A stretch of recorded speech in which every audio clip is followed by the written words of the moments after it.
Hello everyone, welcome to SS Odia tutorial. आज आम तीन तुंडरे प्रबंधर द्वितीय भाग आलोचना करिबा। प्राबंधिक होउचंती भुवनेश्वर बेहेरा। पूर्वरु आमे गोटे भाग आलोचना करि सारिछे।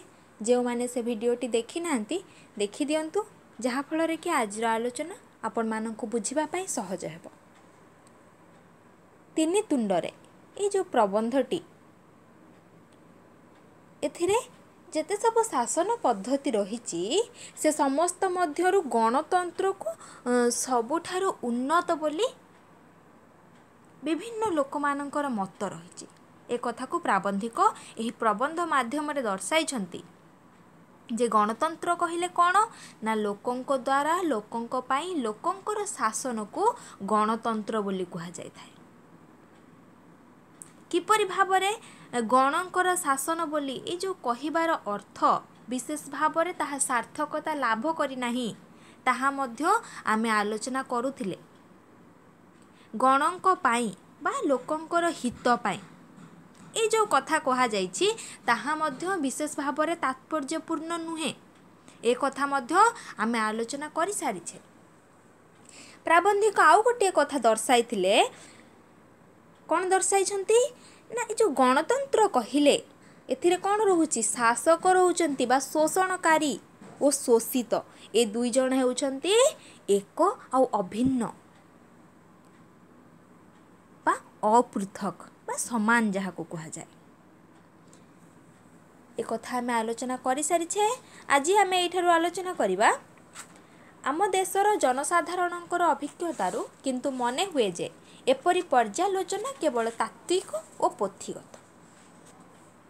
आमर जेते सब जनसाधारण जदि आमे अभिज्ञता देखिबा तांकर जो पांडित्य तांकर जो बहुदर्शिता रही से कौन मन होता है जो ये जो पर्यालोचना करा जाउछि, ये जो सम्यक आलोचना करा जाउछि बा निरीक्षण करा जाउछि बा जहा को कहा जाए सम्यक चिंतन करा जाउछि ए गणतंत्र विषय रे, ताहा होछि कोन केवल तात्विक तत्व संबंधी आउ हेउछि ताहा होछि पुणी पोथीगत मध्य। केउ कथा ना ए जो गणतंत्र कथा छुआ अछुआर ए जो पीठस्थली रही भारतवर्ष सामाजिक न्याय लंकारे हरिशब्द परी। लंकारे जेपरि भावरे हरिशब्द सुना जाए नाही सेहीपरि भावरे ए जो भारतवर्ष रे ए जो छुआ अछुआ भेदभाव रही ए छुआ अछुआर पीठस्थली होउछि कोन ना भारत। एठारे लंकारे जेपरि भावरे हरिशब्द सुना जाए नाही ए भारतवर्ष रे सामाजिक जो न्याय रही ताहा मध्य सुना जाए नाही। पुंजीपतिर विशाल प्रासाद और भिकारीर पत्र कुड़िया तथा रास्ता कड़ मध्यरे अर्थनैतिक समतार आशा केवल कल्पनार विलास। प्राबंधिक एठारे कौन कहिसंती ना ए जो पुंजीपति माने अछंती, पुंजी मालिक माने अछंती, सेमानंकर जो बृहत बा विस्तीर्ण प्रासाद रही राजभवन रही पुंजीपति गला जो भिकारी मानकर जो पत्र कुड़िया रही तथा से माने कौन करती रास्ता कड़े जीवन यापन करिथांती।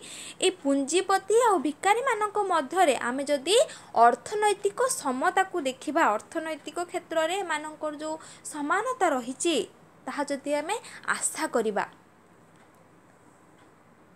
ताहा होची कोन ना यहा होची कल्पनार विलास बा आरोपर जो शौखीन जीवन यापन रही हूँ केवल कल्पनार। केबे हेले पुंजीपतिर जो अट्टालिका रही जो राजभवन रही ता सहित भिकारीर जो पत्र कुड़िया तथा से जो रास्ता कड़े जीवन अतिबाहित करिथाए से केबे हेले भी अर्थनैतिक क्षेत्र में ताहा समानता होई पारिबो नाही। ए समानता को आशा करिबा मध्य होची कोन एक कल्पना, केबे हेले आशा करा जाय पारे नाही।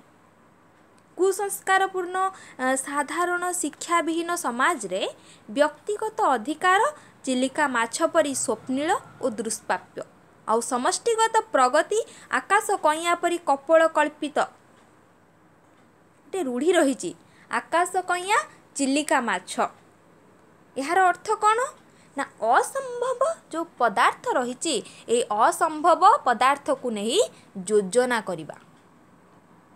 एठारे कौन असंभव पदार्थ कथा कह ना कुसंस्कार जो पूर्ण रही साधारण शिक्षा विहीन समाज रे ये जो कुसंस्कार पूर्ण व्यक्तिगत अधिकार पाई ये व्यक्तिगत अधिकार होची एठारे चिलिका माछ असंभव पदार्थ ताहा होची कौन स्वप्निल आउ दुष्प्राप्य मध्य दुर्लभ जेपरि भाव में आम स्वप्नटा केबे सत हुए नहीं स्वप्न केबे सत न थाए वास्तव न थाए यही व्यक्तिगत अधिकार समाज रे होची कौन स्वप्निल एवं दुर्लभ मध्य। पुणी प्राबंधिक दर्शाई समष्टिगत प्रगति गोष्ठीर उन्नति कथा कही समष्टिर उन्नति कथा कही यहाँ मध्य होची ए जो असंभव पदार्थ को नहीं योजना करने कथा व्यक्तिगत अधिकार को नहीं जो योजना कले जाइकी समष्टिर उन्नति हो पारिबो यह होची कौन केवल एक कपोल कल्पित बा मन गढ़ा कथा सेथिपाई ए रूढ़ीटी प्रयोग करा जाइछि आकाश कइया चिलिका माछ। मनरे तेणु प्रश्न उठे जे गणतंत्र को जहा बोली घोषणा करा जाए सतरे कौन ताहा नुहे।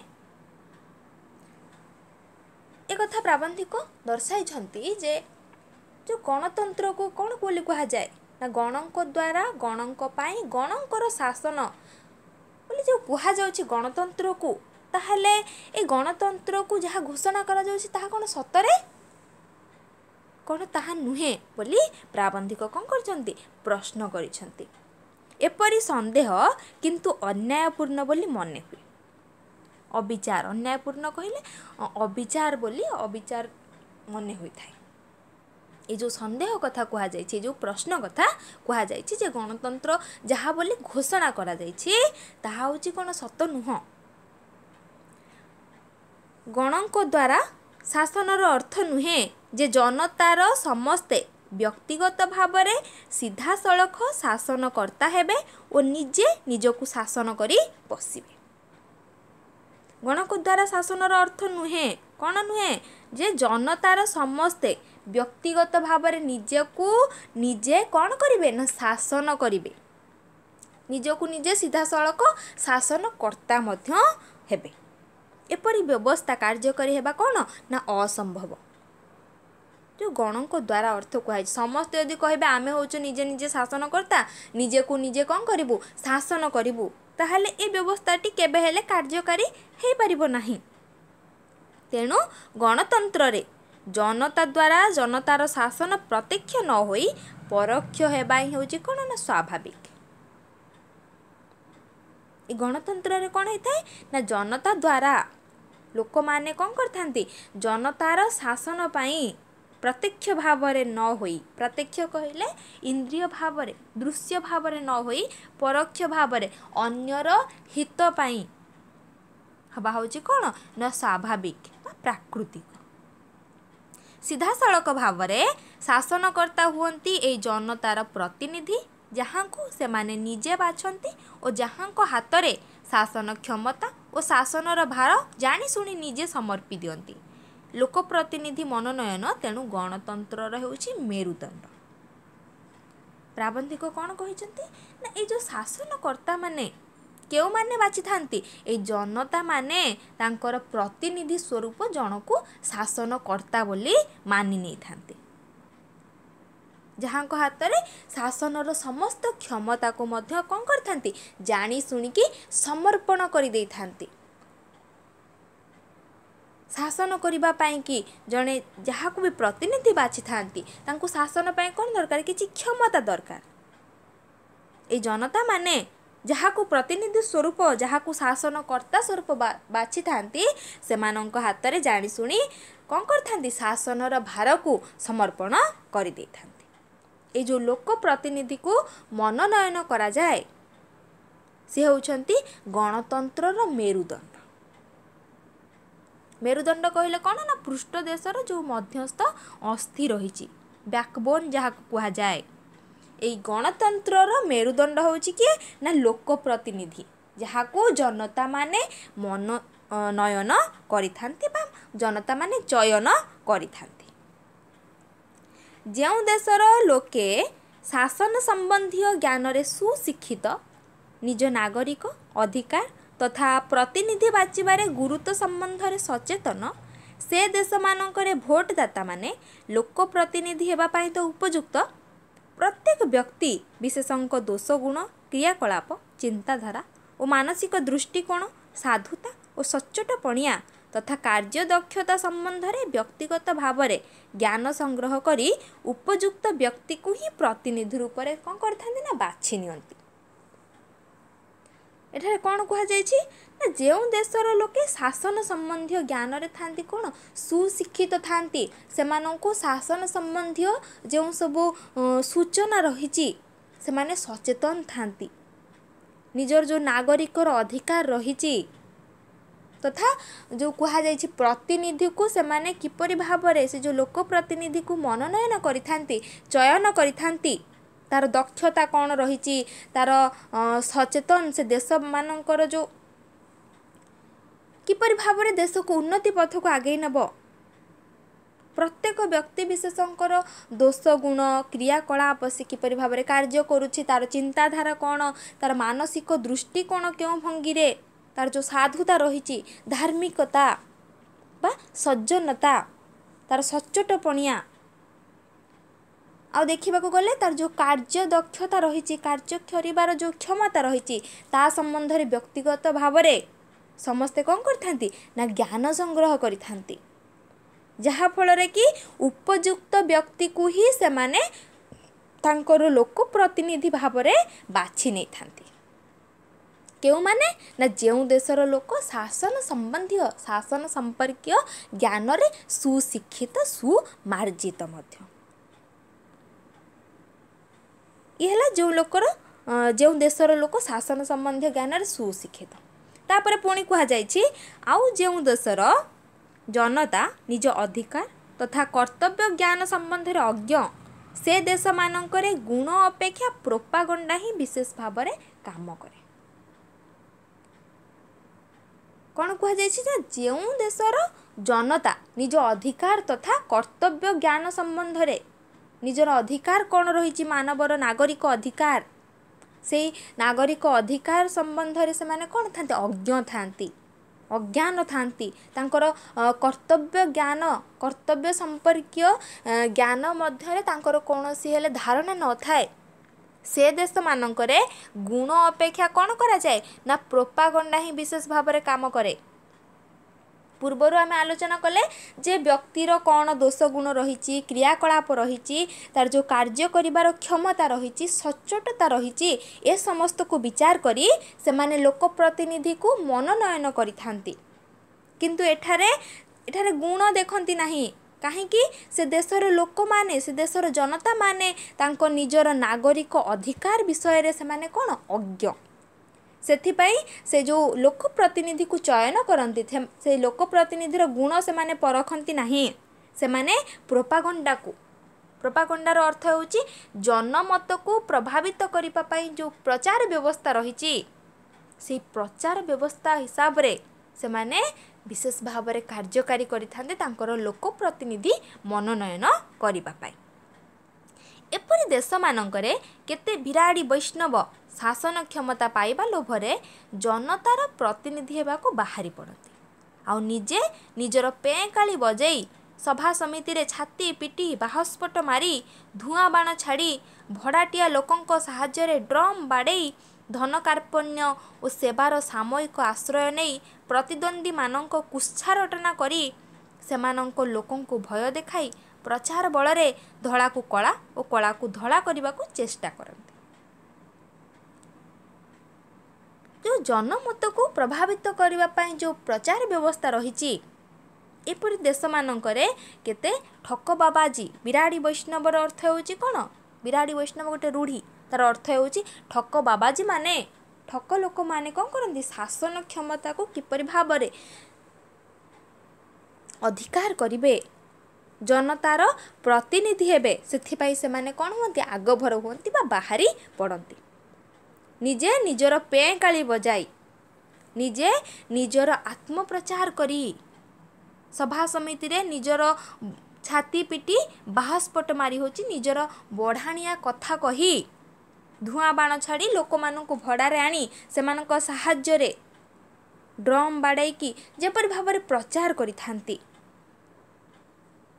धन प्रति थिबा जो तांकर कृपणता सेबारे तांकर जो सामयिक सामचित बा कालोपयोगी जो मनोभाव रही सेवा करिबार जो गुण रही ताकू से कौन करथांती देखई थांती।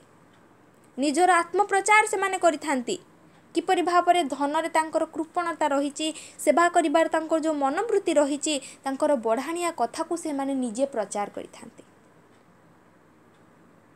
एवं आउ कौन करिथांती तांको प्रतिद्वंदी माने जो माने रहिचंती से माने तांकर कुच्छारटना करंती तांकर निंदा तांकर ग्लानि को से माने कहि थांती तांको निंदा करि थांती। से माने लोकन को भय देखाई प्रचार बल रे धला को कला और कला को धला करने को चेष्टा करथांती। तांकर कौनसी सच्चोटपणिया नहीं तांकर कौनसी साधुता नहीं तांकर कार्यदक्षता नहीं हेले एठारे कौन होची एठारे प्रोपागंडा विशेष भाव में प्रभावित करिछि। एठारे प्रोपागंडा ही विशेष भाव में कार्यकारी हेउछि मध्य ए जो जनमत को प्रभावित करबा पई जो प्रचार व्यवस्था रही ताहा धला को कला कर दउछि एवं कला को धला करबा को मध्य चेष्टा करुछि। लोक मानक भय देखाई एहीपरि भाव में से लोक प्रतिनिधि माने शासन भार हाथ को नौछंती। भल मंद चिन्हिबारे योग्यता जोंटी नाही सेठारे मुख्यतः प्रोपागंडार ही जय हुए।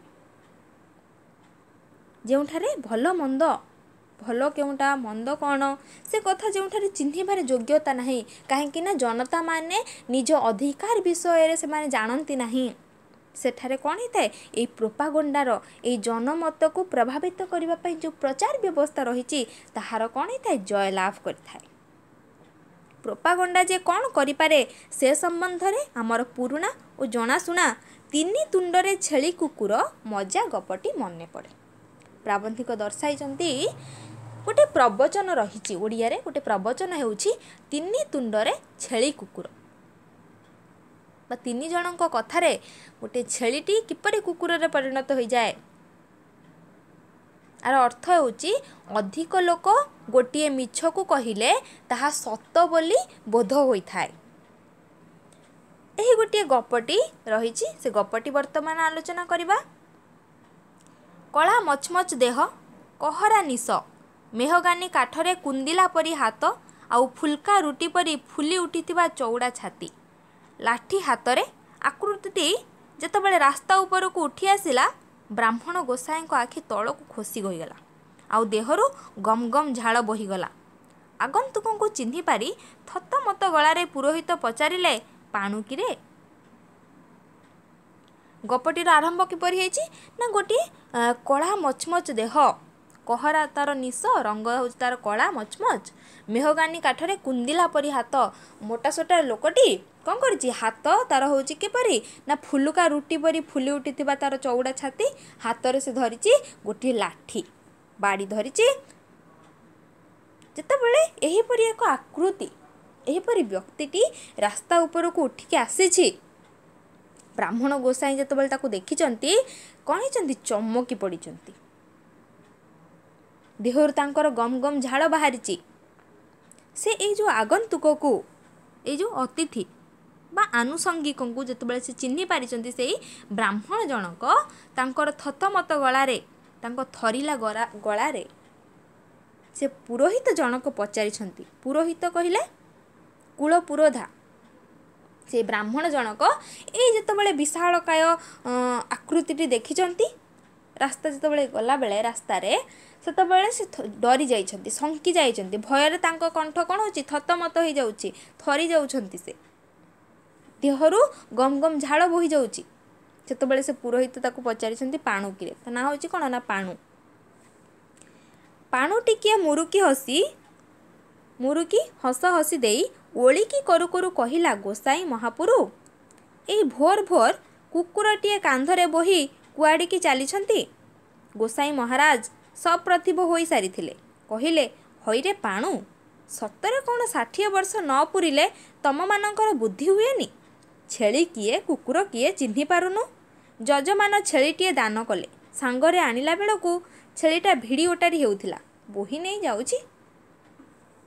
ସେ ପାଣୁ ଜଣକ କ'ଣ କଲା, ମୁରିକି ହସି ଅଳ୍ପ ହସିକି ଓଳିକି କରୁ କରୁ, ଓଳିକି କହିଲେ ନମସ୍କାର ବା ଜୁହାର କରୁ କରୁ କ'ଣ କହିଛି ନା, ଗୋସାଇଁ ମହାପୁରୁ କହିଲେ ମହାପ୍ରଭୁ। ବ୍ରାହ୍ମଣ ବା ପୁରୋହିତଙ୍କୁ ଗୋସାଇଁ ବୋଲି ସମ୍ବୋଧନ କରାଯାଏ। ସେ ନମସ୍କାର କରୁ କରୁ କ'ଣ କହିଲେ ନା, ଭୋରୁ ଏଇ ପ୍ରତ୍ୟୁଷରୁ ବା ସକାଳୁ କୁକୁରଟିକୁ କାନ୍ଧରେ ବୋହିକୁ ସେ କ'ଣ ନେଉଥିଲେ।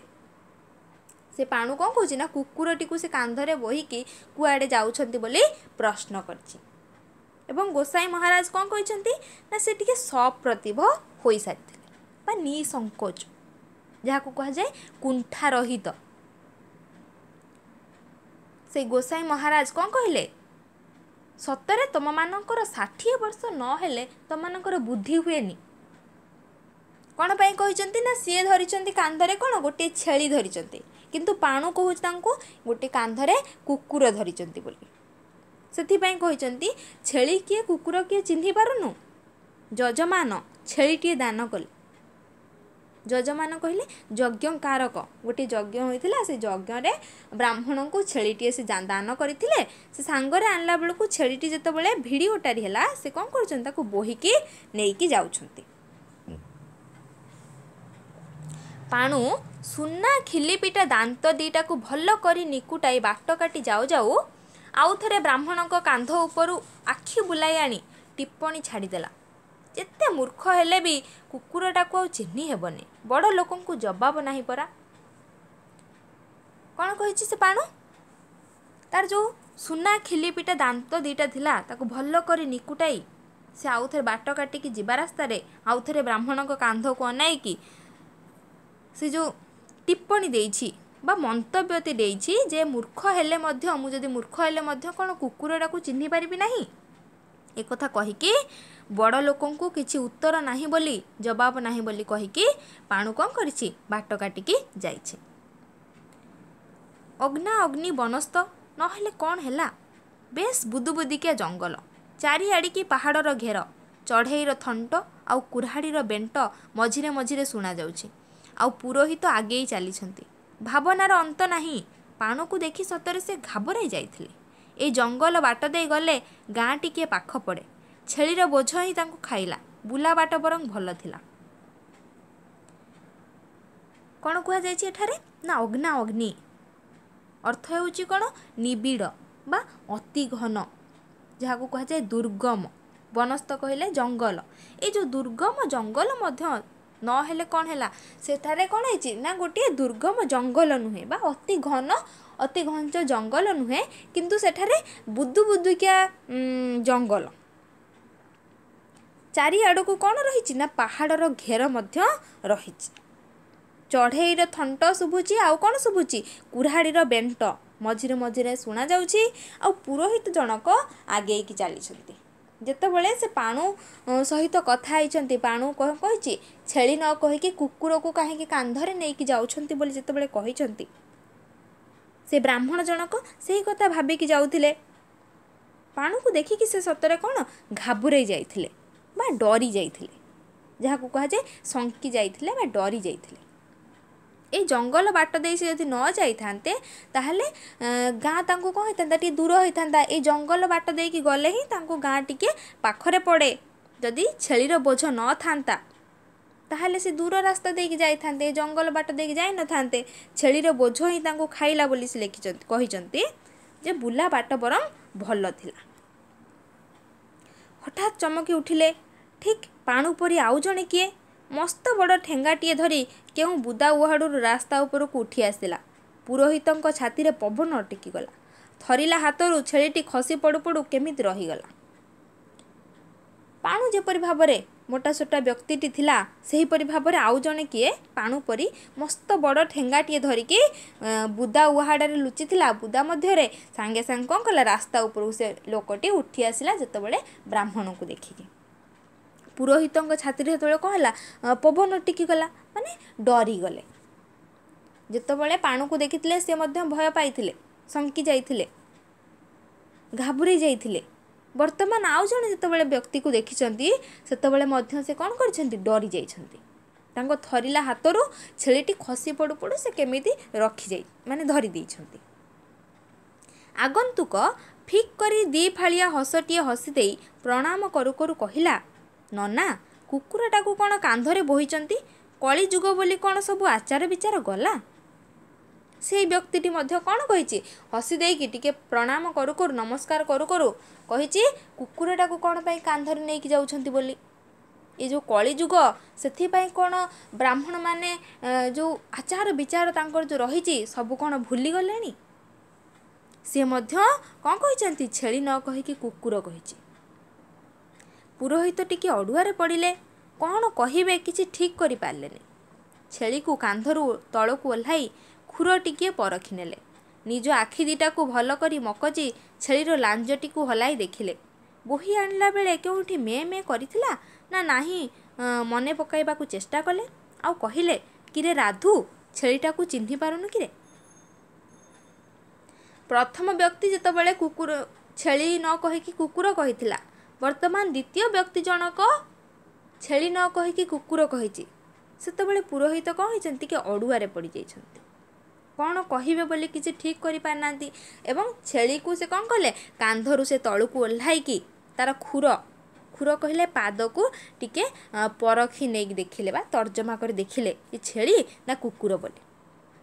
ଏବଂ ଆଖି ଦିଟାକୁ ଭଲ କରି ମକଚି ଆଖିକୁ ଭଲ ଭାବରେ ମଳି ଛେଳିର ଲାଞ୍ଜକୁ ମଧ୍ୟ ହଲାଇକି ଦେଖିଲେ।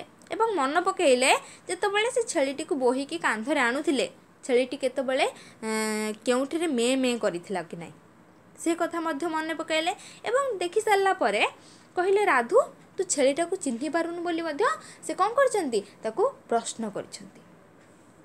ସେ ଉତ୍ତର କ'ଣ କହିଛି, ରାଧୁ ବାଟ କାଟିକି ଯାଉ ଯାଉ ପଦେ ଶୁଣାଇ ଦେଇଗଲା, ଛେଳି ନା ବାଛୁରୀ?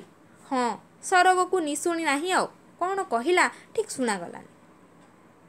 ରାଧୁ ମଧ୍ୟ କ'ଣ କରିଛି, ବାଟ କାଟିକି ଯେତେବେଳେ ଯିବା ପାଇଁ ବାହାରିଛି ସେ ସମୟରେ ଛେଳି ନା ବାଛୁରୀ କହିକି ସରଗକୁ ବା ସ୍ୱର୍ଗକୁ ସିଡ଼ି ନାହିଁ, ଆଉ କ'ଣ କହିଛି ଠିକ୍ ସେ ଶୁଣାଯାଇ ନାହିଁ ବୋଲି ପୁରୋହିତ କହିଛନ୍ତି। କ'ଣ କହିକି ସେ ଯାଇଛି।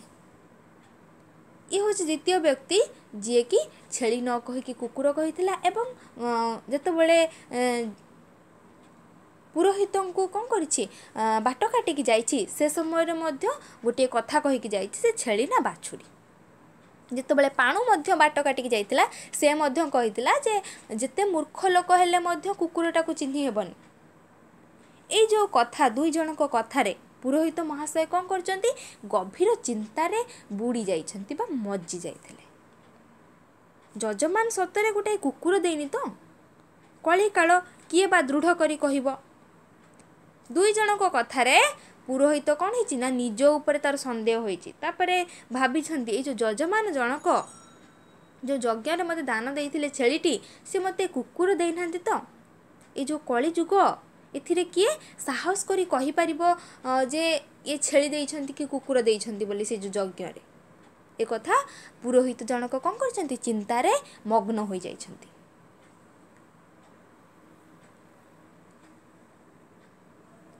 ଏଠାରୁ ଆମେ ପୁଣି ଅନ୍ୟ ଏକ ଭିଡ଼ିଓରେ ଆଲୋଚନା କରିବା। ଯଦି ଆପଣମାନଙ୍କୁ ଭିଡ଼ିଓଟି ଭଲ ଲାଗିଥାଏ ତାହେଲେ ଲାଇକ୍ କରନ୍ତୁ, ଫ୍ରେଣ୍ଡମାନଙ୍କ ସହ ସେୟାର କରନ୍ତୁ ଏବଂ ଆମ ଚ୍ୟାନେଲଟିକୁ ସବସ୍କ୍ରାଇବ୍ କରନ୍ତୁ, ଯାହାଫଳରେ କି ପ୍ରତିଟି ଭିଡ଼ିଓର ନୋଟିଫିକେସନ୍ ଆପଣମାନେ ଯଥାଶୀଘ୍ର ପାଇପାରିବେ। Thank you.